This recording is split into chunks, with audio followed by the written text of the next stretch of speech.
Hello, everyone. Welcome to this week's episode of Catholic ReCon, Testimonies from Reverts and Converts. I'm your host, Eddie Trask. I finally got a good friend on the show, Steve Green. In fact, we had a plan to do a series together, and it just didn't work out for my schedule. And now that I know his schedule, I don't know how it would have worked out for his either. But anyway, Steve, welcome to the show. I think I've been trying to work this out for months, and it just I don't know what happened, but yeah. Well, thanks for having me. Yeah, it's been a long time coming, I think, because we met for breakfast probably over a year ago now, I think about it. And we had talked about this. So that's right. And we rolled into the Catholic, the apologetics thing we were gonna do. But yeah. So I'm glad I'm finally be able to meet with you here. Yeah. So Steve, this is I guess it's a blessing. Like I've mentioned many times, even if I've heard a story from someone, I tend to forget it. And so it's gonna sound very fresh to me, your story, because I'm hearing so many stories on a weekly basis. Take us back where your journey began. Well, I gotta preface mine with saying that, like, I hear a lot of people when they talk about giving their testimony, they say, well, my story doesn't really connect to people. I don't want to give my testimony, that type of thing. Yep. And I come to realize that everybody's testimony, their story relates to somebody at some point, right? It may not reach everybody, but I think it definitely, somebody's going to hear something from it and be like, I can relate to that. So I really like, what you got going on with this ReCon, Catholic ReCon, because testimonies matter, and testimonies make a difference in people's faith journeys. And I think when you look at your journey, when I look at my journey and go through, it's something it was a slow development. It wasn't one of those immediate aha moments where God, for lack of better terms, punched me in the face and said, wake up, it's time. Mine was slow and progressive. And I have to go back to before I was born, right? My mom, she grew up Protestant. When I say grew up, I use that term loosely. Yep. She was Protestant, and she had I'll have an older brother. He was born. He had some medical conditions. My mom baptized him, and the medical conditions seemed to get worse, or something of that regard, where she fell into that problem of evil, right? She's like, well, how could God do this to my little baby? And she just lost all faith. So when I was born, a couple years later, she never got me baptized. So, and religion was not a thing in our household at all. And so when I grew up, it wasn't anything church wasn't talked about. I didn't know who Jesus Christ was. I heard the term, but only as an expletive. It wasn't a person that I knew of. It wasn't, I didn't realize, I didn't know that Jesus Christ was God. I had no clue, because it just wasn't talked about. Well, when my first encounter with church was probably first time was a funeral, and then the second time was a wedding. But the first time I remember going to a church service outside of something like that, I was probably 10, 11, or 12, somewhere around there. And I was outside. It was like a summer or spring day, and I'm playing with a buddy of mine and outside, and his mom says, Sean, it's time to go to church. And he's like, I don't want to go to church. So she's like, well, bring your friend with you. I'm like, so he asked me if I want to go to church. I'm like, okay. So I asked my mom for permission. She's like, oh yeah, I guess you can go to church. She's like, it's weird. It's like people usually only go to church on Easter and Christmas. And I'm like, okay. And I didn't ask the question. It didn't register to me why people only go to church on Easter and Sunday, and or Easter and Christmas. And if most people do, how come we don't? It didn't register with me. Yeah. Anyways, I ended up going to with my friend to I think it was a Lutheran church. I don't remember for sure. I think it was Lutheran. And I just remember a couple things from there. We're sitting there in the back pews, and we keep getting yelled at because we're talking too loud. And I look up to the front, and there's this giant pool of water with a glass front. And there's a guy standing in the middle, and he's talking something. I don't know what he was saying. And this one lady comes down in all white from this side. She walks into the water. She gets dunked. She comes out, and then she walks back up on the other side. And all I could remember thinking was, man, if this pool breaks, this place is going to be flooded. Right? Like I had no clue what was going on. Right. So that was my first experience of what I obviously later became known as baptism, but I didn't have any idea of what was happening. But what I do find interesting is how our we have this natural desire, this our inclination to want to pray, right? So I didn't have any religion growing up, but I remember at times of need, times of want, times of desire, I still find myself praying, for lack of a better term, to a God that I didn't know, to a God that I didn't know existed or know anything about. But I'd find myself still praying, saying, God, help me with this, give me this. Granted, my prayers weren't good prayers, but I still found myself praying. So I found that interesting. Well, as time goes on, I get older, and I don't think much about God except whenever I need some. God, help me like this, help let this girl like me, or something crazy like that, those types of prayers. So I get older, and I'm 18. I end up going to basic training. So this is the second time I ever went to church, besides, outside of funeral wedding. And we're going through basic training. I joined the Air Force, and the military training instructor, the MTI or the TI, says, you're either going to go to church, because it was on Sundays. Like, you going to church, or you're going to stay and clean the bathrooms? And everyone's like, we're going to go to church, right? So we get there, we march down to the chapel, and we walk in, and they separate us. They say, all right, you Catholics go this to the right, you Protestants go to the left. And there are some other denominations there, but those are the two that I remember them saying. And I had no idea what the term Catholic was. I was like, my mom had said that she was Protestant, so I went to the Protestant side. And I remember sitting in there, and it's jam-packed with all these trainees, and I don't remember anything what was said. I remember crying with everybody else around us, because we miss our families, they're yelling at us, all this other stuff. And it was this moment through a basic training where you can kind of just relax and not feel the pressure of people just yelling at you and doing this and doing that. And we were sitting there, and at one point during the service, they come and they give us a little cup of grape juice and a little piece of bread.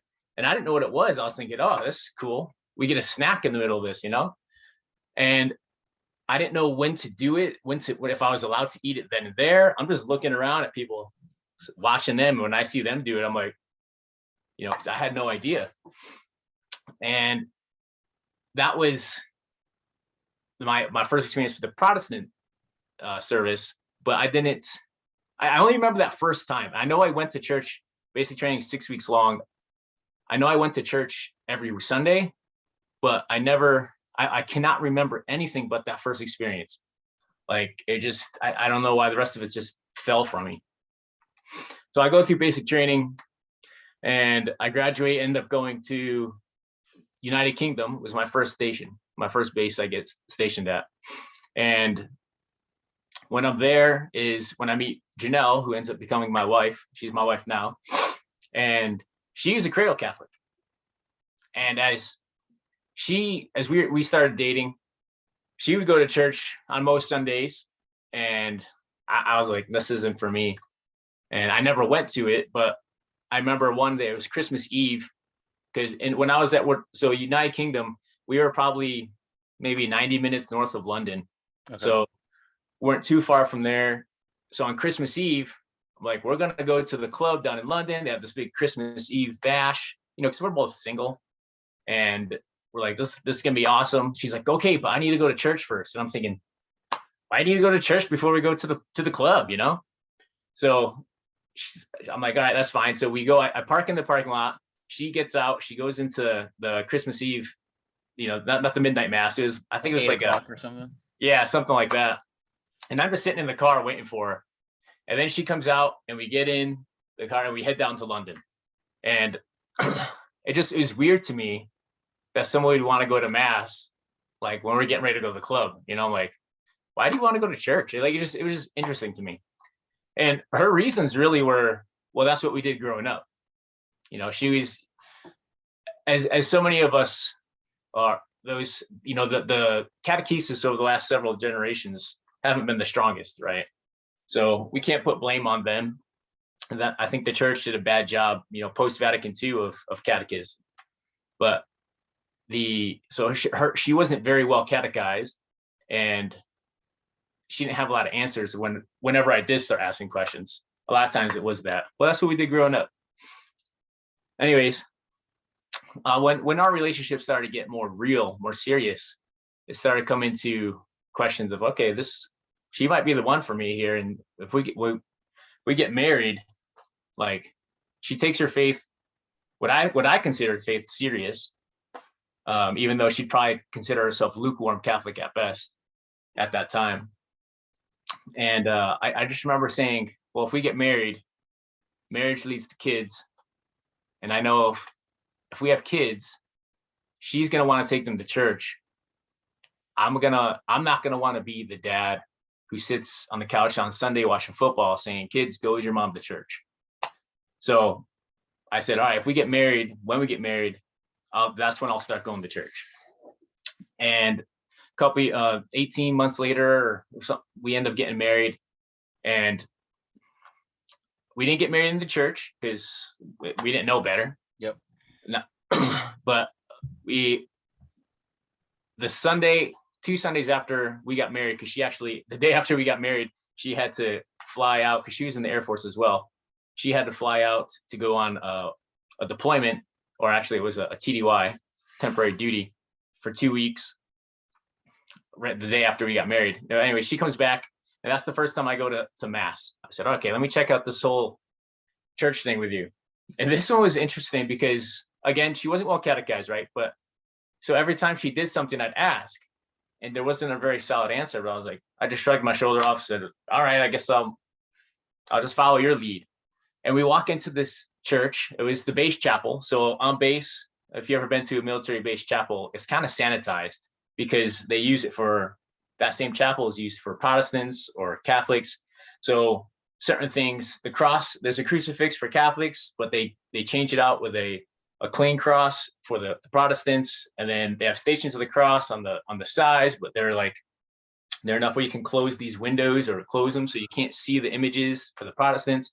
So it's easy to transform the sanctuary from a Catholic to a Protestant version. So it's interesting, but interesting, man. I had no idea. Yeah, and they're not all like that, but this particular one was definitely it was transformable, if you will. So we walk in there, and she genuflects at the pew. We sit in the back, and I'm just sitting there like, I didn't genuflect. I was like, I don't know, what am I bowing to? I have no idea. And we sit down, or we stand. She's showing me the lectionary or the missal. Look where what songs we're going to be singing, basic stuff that now it's just common knowledge, right? It's just like muscle memory. But it was all so new to me, and I had no idea why we were standing, or different parts, why we were doing what. But I remember specifically after the readings, the priest went into his homily, and because it was this a chapel that could be transformed. Protestants a lot of time use a projector screen. Yep. So down came in front of the crucifix this giant white projector screen, and then this lady came rolling out a cart with a projector on it, and the priest brings up this slideshow, and he starts talking about money. He's like, all right, this is our annual income. This is where our money is. This is where our money is going. This is what it's earmarked for. This is how much more we need. The whole thing was all about money. And all I could think about was, I guess church is really just about money, because that's all that they talked about for the homily, right? And I don't even remember the liturgy of the Eucharist. I don't remember that happening. I just remember asking questions, not getting answers, and the priest talking about money. And that was my first experience with the Mass. But I kept going. It didn't faze me too much. I was like, it is what it is. So we kept going. I kept going. And our time in England was coming to an end, but we had lots of friends there who were getting, they're newlyweds, so they were having babies and things like that. But we kept hearing horror stories about the military hospital. And I'm not knocking military hospitals, just whatever reason at this particular time, at that particular place, we heard lots of bad stories about people who were going into the labor delivery and were coming out like with bad stories to tell. So we were like, oh my goodness, whenever we have kids, we do not want to have kids in the military hospital, you know? But my wife Janelle, she had baby fever, and I was like, yeah, let's wait. And we end up getting assignments to go to Guam, and we were all excited because her family's from Guam, and we're like, oh, this could be awesome. But that ends up getting canceled, and we end up in North Carolina instead. And we're like, what the heck? We had this great opportunity to go with family, go overseas, you know, to the Pacific. This would have been awesome. So we were all bummed out about it, and we end up in, like I said, North Carolina, which out of all the places I've been stationed, that was my worst. That one I liked the least. It was my least favorite. Nothing against anyone from North Carolina, but we didn't like it. I love how you have to make sure, hey, no offense, anyone. Yeah, exactly. Don't cancel me, please. Yeah. But we ended up going there, and another weird experience, because we were going to the on-base chapel. There was this one priest who, he had a very strong personality. And I remember I was sick this one day on Mass, and so Janelle went with, we had just given birth to our baby girl, and she's at Mass with her, you know, so she's 2 months old at this time, something like that, a couple weeks old. And my wife's sitting, and this time, you know, it's weird because I think about it. We slowly started moving up from the back pew when we went to church to like the 3/4 of the back to like the halfway. You know, we slowly started working our way up, and we were sitting kind of toward the middle, or my wife was, and the baby starts crying, and the priest in the middle of this homily stops and yells at my wife, telling her to take the yelling baby and get out of it. And my wife was like, oh my goodness. So she came home after Mass that day in tears, and I'm like, what the heck happened, you know? So it was crazy. So I didn't have lots of great experiences going, but stuck with it nonetheless. Anyways, we have both our kids in North Carolina, which in my estimation are the only two good things that came out of the whole time in North Carolina. Those are the only two things that I was like, thank you, Lord, you know? But I deployed a lot. I worked a lot when I was there. And actually I was deployed to Afghanistan when I got the news that we're going to be moving, but I'm going to be going alone to South Korea, and she's going to be left alone with the kids. So I was like, how do I break this news to her that this is our next assignment? We're going to be separated for a year. But it got us out of North Carolina, so we dealt with it. She went and lived with her parents for a year when I went to South Korea for a year. And it was interesting at South Korea, though, because that was the first time I ever went to Mass by myself. Because something told me, because at this point I was going to Mass for maybe 4 or 5 years, being married probably that long before we got to Korea. And when I'm there, she like I said, she's staying with her parents with the kids in Washington State. Okay. I'm in South Korea, and I'm going to Mass. I said I should probably go, so I ended up going by myself every weekend. And I remember this one time, it was a very small parish. Like on Saturday night, there's probably 4 of us, 5 on a good night. And there's a new priest there. And one night on an evening, he comes up and he says to me, he's like, can you do the readings? And I'm like, oh, sorry, I'm not Catholic. He's like, that's okay, you can still do the readings. So I'm like, dang, how do I get out of this, you know? So he's like, it's okay, just go up there and do the readings. So I grabbed the missals that get changed out every season. Yep. That go in the pews. So I grabbed one of those and I open up to it. I'm like, okay, so I'm reading through, preparing myself, not paying attention to anything else that's going on, because I'm like, I don't want to mess this up. Time comes up for me to do the first reading, and I take the missal with me because I didn't know what was up there. I didn't know, like, I'd gone to Mass a lot, but I haven't really paid attention. Yeah. I think I'd be part of the Mass. And I walk up there, I get up and I see that there is a book up there, but I put my missal on top of it and I start reading from it. And as I'm reading through the first reading, he gets up and I see him on my periphery. He comes walking across and he stops me. And he points to the book underneath and says, read this one instead. I'm like, okay. So I take the missal, I put it down, and I do the readings. When I get back to my seat, I realized that the missal was from last year, never got changed. I was like, man, what's the chances of this? Because after the mass, I went through and I looked at, not at all of them, but I went through random pews and they were all changed. Except every book was changed except for the one that I grabbed. I said, what's the chances of this? I don't know why that's so funny to me, but it is. Anyway. It's funny to me after the fact too, because I'm like, what's the chances, you know? So I keep going to mass as my time in Korea for a year, and I grow in a stronger relationship. This is the first time I really started growing a relationship with Christ, because I got involved, right? If I continue to just go to church on Sunday, sit there like this, stand, sit, and kneel when I need to, then leave, I'm not growing anything. I'm not establishing any type of relationship. But when I start to get involved, even with my messed up lecturing, and I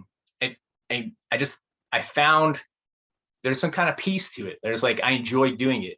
I talk to the priest, I say, hey, can I do this RCIA thing? So I started thinking about converting at that point. He said the priest didn't want me to do RCIA by myself because I'd be the only one, but he gave me some books to study, some things to read up. You know, he gave me some Patrick Madrid stuff and some Steve Ray stuff to read over. Sorry, this is still in South Korea. This is still in South Korea. Okay. Because at this time, the priest, I think he's from the Philippines. The military chaplain that was there was still in Korea, still by myself learning these things. But I took initiative, and like I said, really started to first establish a relationship. But that time, that year comes to an end, and then my family and I end up reuniting, and we get to a new station, and we're in Okinawa, Japan now. So now we moved over here, and we've come back together, and this was a tumultuous time for us, because I just spent a year of being by myself. She just spent a year with her family, her mom and dad's support, and taking care of the kids, you know, where she was, you know, single parent life. So we come together, and we're trying to, I have this mental issue of trying, like, I don't really think as a parent should, I guess, because I'm like, oh, let's go do this. And I just go and do it, not thinking, well, we need to work this together, because now we're together. I can't just do things like I'm single again. Right. And, you know, disciplining of kids was an issue, because, you know, she was, you know, single mom, and now there's two of us. So we had some learning curves to go through. But we still continue to go to church. You know, we still made sure we made that a priority in our life. And I wish I remembered when we started to pray regularly as a family. I'm going to say it definitely happened in Japan, but I don't know if it was before then either. I'll have to ask her and see if she remembers. But anyways, so now we're in Korea. This is 2010, or sorry, Japan. We're in Japan. 2010 is the year. And I joined RCIA. There's a fantastic group that's going through. There's a guy that's an older guy with a long white beard. A lot of us called him Moses, just because he had that look, and he was a very knowledgeable guy. And we started going through the whole process. I end up in 2011, April 2011 is when I come into the church, right? So I'm like, this is cool. I was so overwhelming, because RCIA is a knowledge, it's just a water hose of information. Yeah. So this was 7 years now going to church. So it took me 7 years from the time we got married to the time that I came into the church. And even though I was only that little end, I was starting to learn about Jesus and the church itself, really paying attention. Still, RCIA was just information overload. So I didn't really know what I had yet. And I remember receiving the sacraments, and not at that immediate moment like when I first time for ever receiving the Eucharist, there wasn't like this light shining from the heavens upon, you know, none of that happened. I was like, okay, next, you know, it was an underwhelming experience when I received the Eucharist the first time. But that night, so they had a reception afterwards. I remember holding my son, who was maybe 2 at the time. He was sleeping. I was just walking, and I walked out of the reception area. It was connected to the sanctuary, and I walked into the sanctuary. And then that's where I had like this flow of feelings of like, I'm home now. Like, this is it. This is where I'm supposed to be. This was right. And it felt wonderful. So at the mass, I think my own nerves got in the way of me being open to feeling for anything other than what's next that I got to do. Yep. So after the mass ended and I was able to calm myself, and so it was a beautiful experience just to stand there in the empty sanctuary, just my son sleeping on my shoulder. And that was the moment I was like, this was the right choice. This was the right feel. Jesus is truly here and present. And it was a beautiful thing. So here we start growing as a family in our relationship with Christ. Like I said, I know at this point now we're definitely praying together and as a family and this type of thing. In Japan still, or did you already? Yeah, you're still in Japan. We're still there. My sponsor was a guy named Russ, great guy, very, very holy man. He invites me to join the Knights of Columbus. He's like, come join us. I'm like, okay. Which, shout out to anyone who's not a knight. Yep. 18 and older men, join up. But anyways, the Knights of Columbus, they do great things. And I had no idea who they were really. Well, he told me about them, and I was like, it sounds like it's legit. So I joined them, and that gets me more involved with the church. And I find that when I involve myself in the church or I learn more, that's when my relationship develops more with Christ. So we're still in Japan.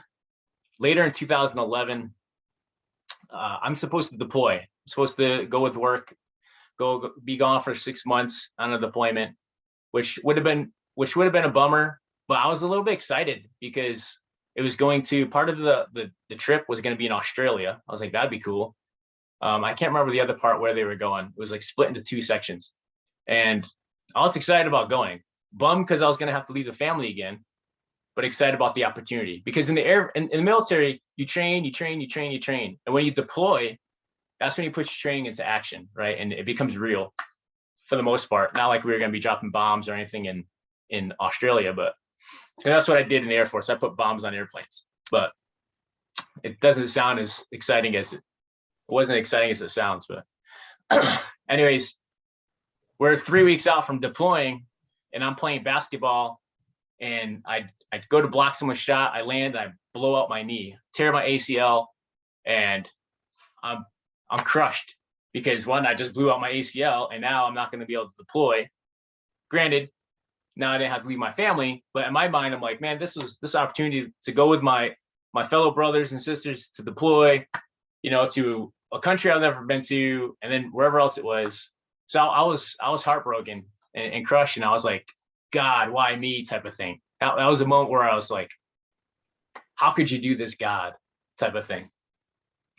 And 3 months later, I got my answer, because there is a retreat that happened that, have you heard of Curcio? Yeah, I have. Yeah. So you know how they do the men and the women, they do it separate? Yep. Well, Janelle, my wife, she went in the spring, right before I came into the church. She went in the spring, but because I wasn't Catholic yet, I didn't go. Because they always did a spring and a winter session. And she went through the spring and changed her life. And I didn't have an opportunity to go until during the spring one. So the winter one, I was going to deploy, so I wasn't going to have a chance. But now that I'm not deployed, she's like, well, look, now you can go to this retreat. So I said, okay, I'll go. And I go to this retreat, and oh my goodness, talk about a life changer, right? I think retreats have an amazing way to really open up your heart to Christ, because there's something about it. This retreat here was a 3-night, 4-day, something like that, Thursday, Friday, Saturday. And it was amazing. Like I tell people, I went through RCAA, and it gave me all this knowledge of what to know how to be Catholic. But when I went through this retreat, it taught me how to act and live my Catholicism, because man, I didn't know right ways to pray. I didn't open a Bible, even though I was praying and coming into the church. I didn't open the Bible outside of class. right? Of it just so many things of being silent and listening, different things. And on Saturday night, Friday night, it was the confession night. Now, mind you, earlier this year, I just went through and received all the sacraments. So I was baptized, confirmed, all that on Easter Vigil of 2011. December 2011 is this retreat, and I'm getting ready to go to confession. I've never done before. And I'm sitting there, and it was beautiful because let me set the scene. The retreat scene is northern Japan, and on this tropical island of Okinawa. It's tucked away into the woods from the traffic, so you don't hear any cars. It's on this edge of this cliff with the Pacific Ocean just right there. Absolutely beautiful, peaceful place. We called it Mission Beach. It was phenomenal. It was a 2-story building, very old, but something about the humility of it being this old rundown building, if you will. And then on the upstairs, there was a sanctuary, a little chapel area with pews and a crucifix and a mini altar. And the windows were huge, and we opened them up, and the wind's coming in. You hear the ocean crashing against the rocks. It was beautiful. We do this candlelit rosary, so the only light is the moon, the stars, and these candles. Wow. I was like, oh my goodness, this is amazing. And then they're like, all right, now we're gonna get ready to go confession. I'm like, how do you do that? We talked about it in RCA, but we didn't go through at least I didn't go through the process because I was going to receive baptism, right? So I'm all freaking out saying, how I can't do this confession thing because Father, he's our spiritual director for this retreat. If I go and I tell him all my sins, he's going to be looking at me, judging me tomorrow because we sit at the same table during the retreat, and he's going to be like, this guy. So I was freaking out. I didn't know what to do. Didn't want to spill my sins to the priest who's going to be I'm talking to tomorrow. And I was nervous and scared of the whole thing. But my sponsor, he was there, my sponsor from RCIA, and he's like, oh, it's okay. And he just talked me through it. He walked me in there, or walked me up to the door anyways. And it was right. I was so nerve-wracking, but he was right. It's like, there's nothing to be afraid of, at least for what I had to scare of. If you don't know how to do confession, the priest will guide you. You don't have to worry about the priest judging you because they're not going to judge you, right? They don't want to carry around my sins. Well, they're not going to remember that. So I went to confession. That was my first time doing it, and it was overwhelming. Not because I felt this immediate sense of relief, but because it was a sacrament that I'd never received before, and I had this like wave of emotion in the middle of the retreat, and I probably felt the true power of the confession the next day when I did see the priest, and he didn't judge me. I was like, okay, I can do this again. It was like reassuring for me that like he just talked to me like any other day, and it was wonderful. Anyway, so the retreat ends, and it changed our life. So now we're truly a Catholic family living in a Catholic way because my wife went through it, I went through it. It was a beautiful thing. Move forward 2 years, and now we're moved to Idaho. That's what brings us to Idaho. We leave Japan, we come here to Idaho. We're down in Mountain Home, part of the base there, and we're getting involved. We've come to like we want to be lectors, we want to be Eucharist ministers, sacristans, whatever we can get in. Our kids be altar servers. We just felt this desire to just want to serve, and so we just filled in wherever we could. And for me, I was in this work. I got a new job. I was still in the Air Force, but I got a new job where I was able to have a 9 to 5, if you will. Sure. Because before, it was always my schedule would fluctuate depending on the flying schedule of the jets and everything else. But this one, I had a desk job where I was Monday through Friday, 10-hour shifts, no weekends, no deployments. It was really nice.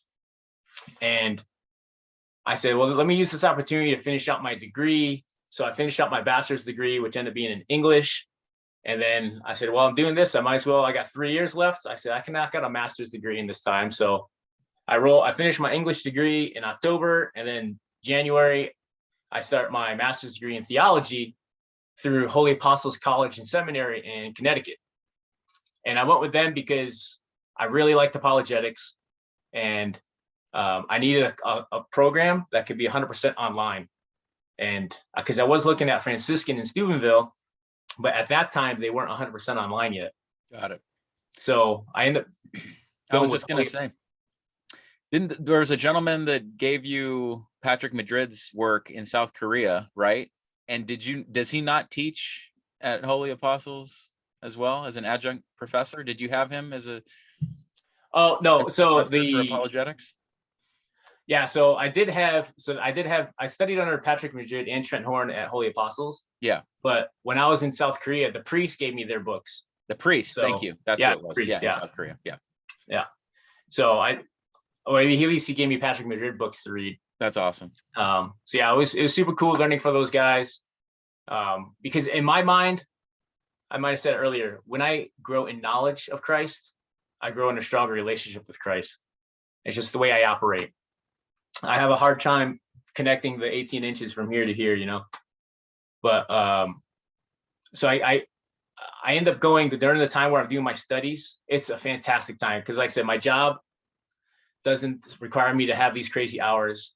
I'm heavily involved in the church. I can get to daily mass almost every day. I'm studying and learning about Christ and his church and God and all these things. It was beautiful. And that leads me up to retirement, right? So in 2019, I was able to retire from the Air Force.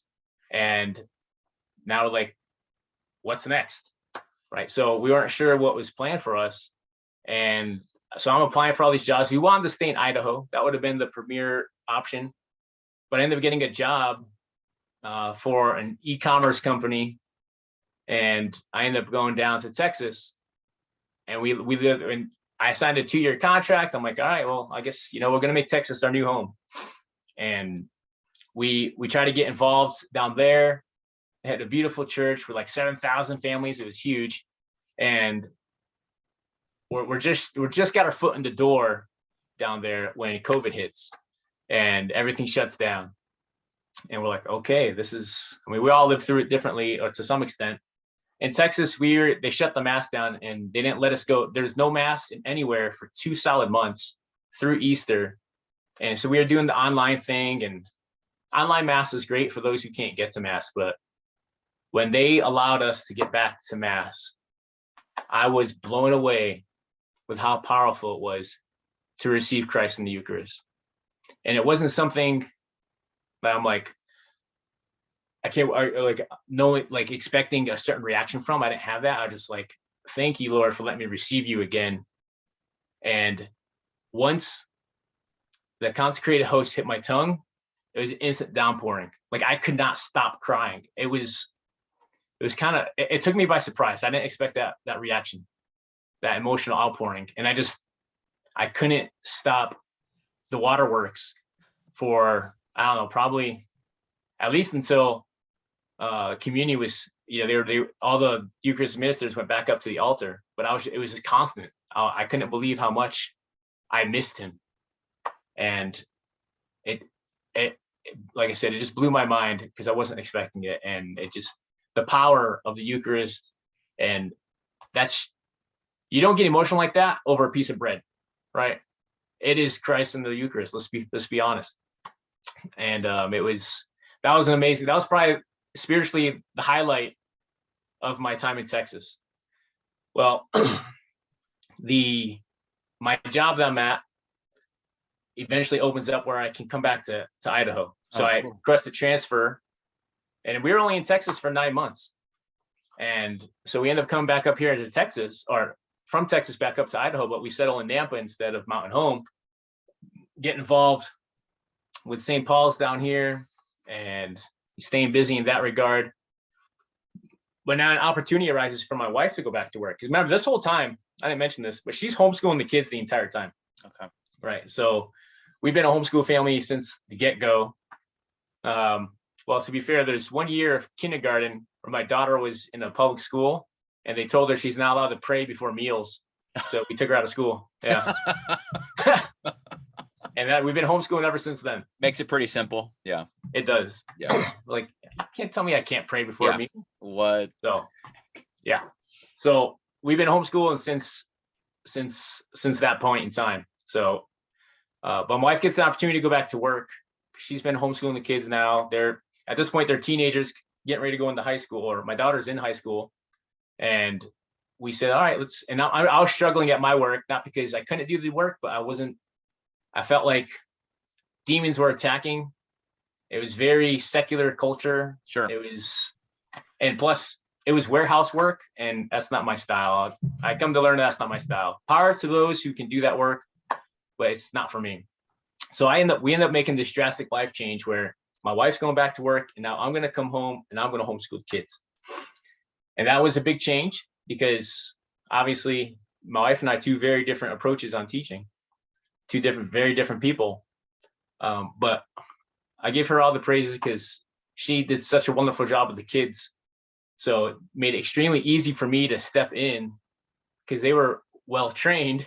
They knew exactly what needed to do. And we made some minor adjustments, minor changes. I think I'm more strict, so I probably ask more of the kids than she did, but they're great kids and they do a wonderful job. And we're on this journey right now where I'm doing the homeschooling thing. We're ending our first year of me homeschooling. She's at another job right now, so she's working through doing great things there. And what I love is I don't know what God's plan for us as the future is, but I know He's in control. And when I look back and I reflect on my life and say, all right, where was God present? To me, He was always there, whether I knew it or not. Right? He was calling me for prayer before I knew Him. Right? Even though I had my first encounter with communion was a snack in the middle of a Protestant service. Right? To me, it was like a foreshadowing almost of what I was the trueness I was going to receive years later. When we didn't want to have our kids in a military hospital. When we got to North Carolina, they didn't have a military hospital. So we had our kids out in a civilian hospital. Our time separated was horrible from each other because we were separated, but I grew in a relationship with Christ by myself. She grew in a relationship with Christ because when she was there with her parents, she started helping out with the church on her own for the first time too. We came together as a family. I came into the church. We had this amazing turning of events with the Cursillo, the retreat we went on where we started to live our Catholic faith. We get here to Idaho, we're involved more. And now there's this whole opportunity of where I can spend time with the kids because I've been gone for, a 20-year career. And I don't know, we haven't been able to reflect and see the whole purpose of the Texas move yet, why we went to Texas, why we came back. We don't know yet, but eventually we're going to see why God had that happen in our lives. We're going to see why I'm homeschooling now instead of Janelle. We're going to see whatever else comes forward, whatever comes our way, we're going to see that He was in control. And it's a beautiful thing when you recognize that. Wow. Thank God you blew out your ACL. All right. Right. Because that's another thing too. It actually is good to put that stuff in perspective. In the moment, you're saying this screws up everything, God, as if He doesn't know what that's going to do to your life in that moment and what it's going to mean for the future. And like you said, with Texas, the waterworks, like you said, that could have happened anywhere, of course, but you're going to remember your time in Texas because of that moment. And I'd also say, you were talking about a number of times, you said in the early part of the story, you said, it is what it is. So I kept going. You said that several times. So I just kept going. Well, the grace of God kept you going because you had not converted. You were, like you said, you were just sitting there, arms folded, but you kept going. And there was no motivation. You didn't have like maybe there was something else that you didn't say, but it sounded like, I'm just going. And to me, that's God saying, just go, just keep going.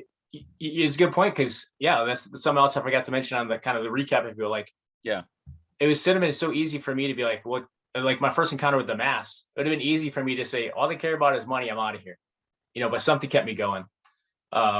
It's very interesting. And then also to say, cause you mentioned, so I did tear my ACL, which allowed me to go to the retreat. Yep.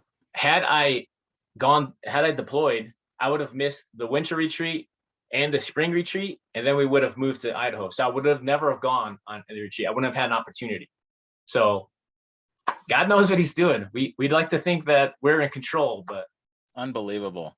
So dumb question. So when you go to South Korea, you go to Japan, there's English speaking masses everywhere. Like that's something that's just amazing to me, but go ahead. Yeah.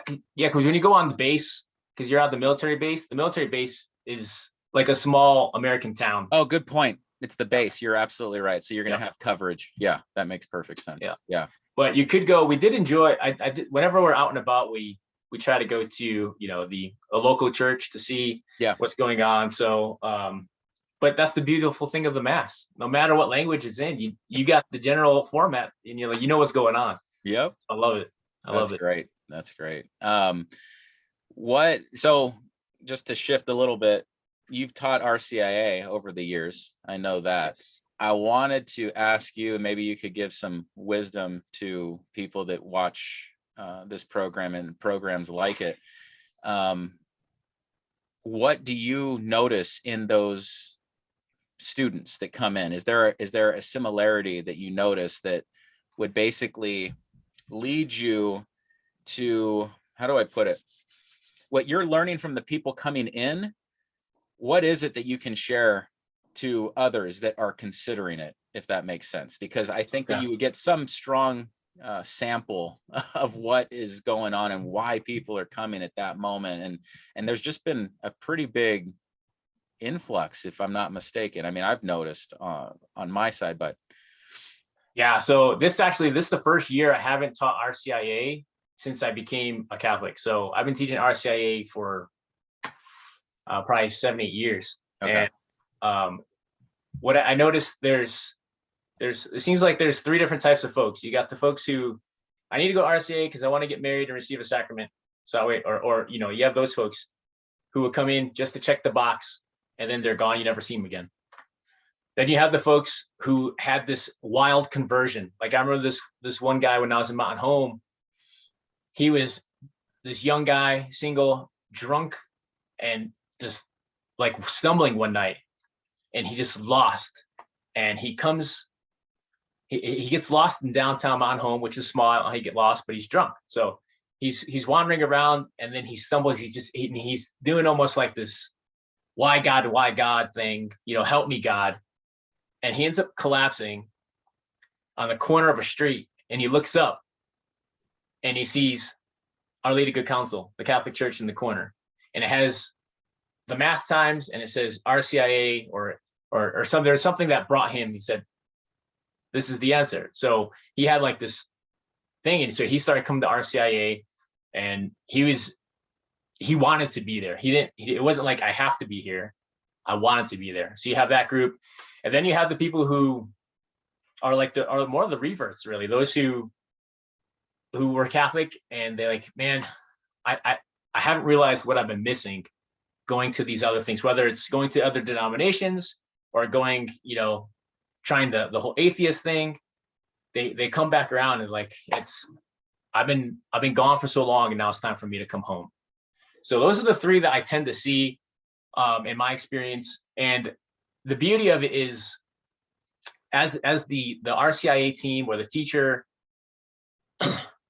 their genuine interest, and it's not everybody, but they have genuine interest. They want to know. And when somebody else is around you who wants to know, why does the church do this? Why does the church teach that? Why does, whatever it is, it makes you a better Catholic, a better follower of Christ, because now you're like, well, if I don't know this answer, I probably should. Let me find out. And it helps your own faith journey by witnessing their faith journey coming into the church or back to the church. Excellent. The other thing I wanted to mention is, someone like you were going all over the place. Oftentimes you're saying Korea, I mean Japan, I mean Texas, I mean, because you move so much. So people go from place to place, right? And they are aware of the material, the material world. Like you have these vivid recollections of what these different places look like. But no matter where you're going, you were talking about this, God was always present. I don't know if there's a question in there, but it's like just to have this spiritual umbrella that's just, no matter where you go, you're under the same umbrella, the immaterial, the spiritual, that's guiding you. And each move, you can see obviously the material, but the spiritual was so part of each move, and how he was just watching you travel through this journey. I don't know. It's just remarkable to me how that works. In other words, people feel at times that they can somehow escape God. Like they don't want to be loved. It's really what it comes down to in many, many respects, when you're running away. But when you see that, where are you going? Where are you going? And I know you weren't running when you were getting deployed to different locations, but I see a parallel to people that will go from place to place and not realize that God is just right there the entire time. No, that's a good point. Yeah. It comes to mind as like an umbrella, like, cause I didn't know at the moment in time, like even right now, I don't know what his plan is. Right. So going all those different places, I guess in my mind, like if it was raining out the whole time and God was standing above me with an umbrella, I never got wet. Right. But I never knew why I didn't get wet. And then when I go back and I look at that picture, look back on it, I'm like, oh, I didn't get wet because God was over there holding the umbrella the whole time.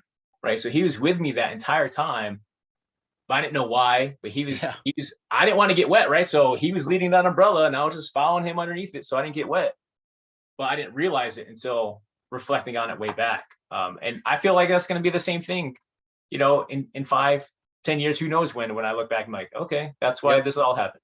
Yep. Cool. Thank you. Thanks for finally making this happen. Appreciate it. Yeah, it was good. Thanks for getting me on here. My pleasure. And maybe down the road we will do that apologetic series, but I think I need to get my degree. I need to get my degree first, and then yeah, how's that going? That's going good for you? It's going well. It's going well. Yeah, after this semester, I'll be a quarter of the way done. So it's going to be slow going, but hey, better than nothing, right? So. Yeah, it took me 9 years to get my bachelor's degree. So okay. I took like one class a year for a while. There you go. So there you go. It happens. Cool. Everyone, thanks for watching as usual. Please subscribe, comment, share, etc. Until next time, take care and God bless. All right. God bless. Thanks.